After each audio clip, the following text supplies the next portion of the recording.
nouvelle pipette de InDesign qui se trouve ici. Donc nous avons la pipette normale qui permet d'extraire une couleur ou voir aussi copier des styles de caractères, il n'y a aucun problème. Mais on va maintenant étudier l'outil thème de couleur. Très très pratique, assez révolutionnaire je trouve, pour justement en parler un tout petit peu. Alors maintenant, je sélectionne cette photo. Cette photo a une gamme de couleurs particulière, celle-ci aussi, etc.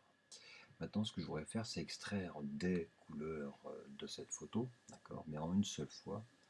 Et InDesign va le faire, il va me proposer différents jeux.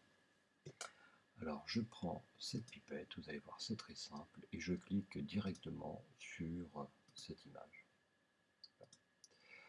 L'avantage maintenant, c'est que si je regarde ici, il m'a créé des jeux qui correspondent exactement aux couleurs qui se trouvent dans cette image. Donc, par exemple, je pourrais prendre ce jeu ici et directement lui demander de créer automatiquement un thème, un dossier de thème entier. Okay. Je reviens ici, maintenant je lui dis pourquoi pas un thème coloré. Je reclique et le tour est joué. Maintenant, si je prends une autre image, celle-ci par exemple, là les couleurs sont un peu différentes, je vais prendre la pipette et cliquer directement sur le document. Automatiquement, InDesign va aller chercher toutes les couleurs. On voit bien le bleu du fond, le bleu foncé du chemisier, on a le vert du logo de l'ordinateur, on a le marron du bureau. On a vraiment énormément de couleurs à notre disposition. Je peux prendre coloré, sombre ou foncé. Voilà. Je prends par exemple coloré et je crée maintenant mon nouveau thème ici. Bien sûr, je peux les renommer sans aucun problème. Voilà. Là, maintenant, je pourrais prendre cette photo. Il est bien de le voir sur différents exemples. Voilà. Je clique ici. Voilà. Okay. Là, je peux cliquer pour être sûr. Voilà, maintenant, c'est bon. Il m'a créé différents jeux. J'ai bien des verts foncés, des verts clairs. J'ai bien des petits marrons ici, rosés aussi. Donc là, il m'a fait aussi un travail assez sympathique. Donc, par exemple, je prends celle-ci et je l'enregistre. Voilà, en tant que thème.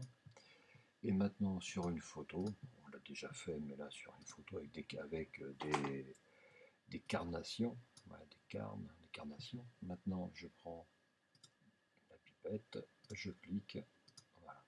Automatiquement, il a été extraire toutes les couleurs de cette photo. Par exemple, je prends éteinte ou coloré, pourquoi pas.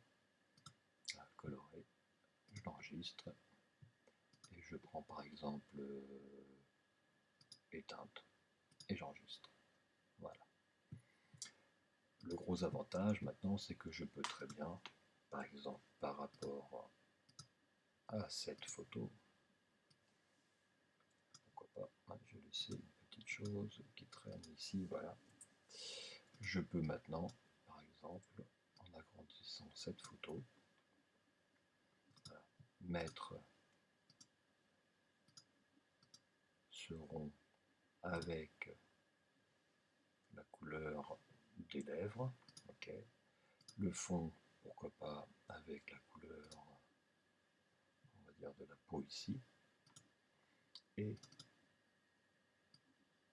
pourquoi pas avec la couleur aussi ici. Voilà.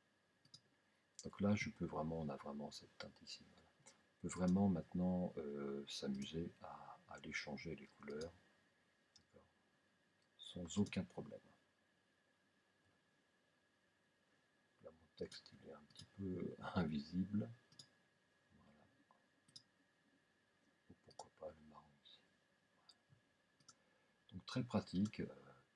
Je pense que ça permet vraiment d'aller chercher des couleurs, encore une fois, d'une photo, d'accord, ou d'un dessin, et de pouvoir le stocker dans le nuancier, de le réutiliser pour tes formes, pour tes textes, etc. etc. cela très ingénieux de leur part. Voilà. Ce n'est pas le même système que dans Illustrator où on a un autre système de changement de couleur.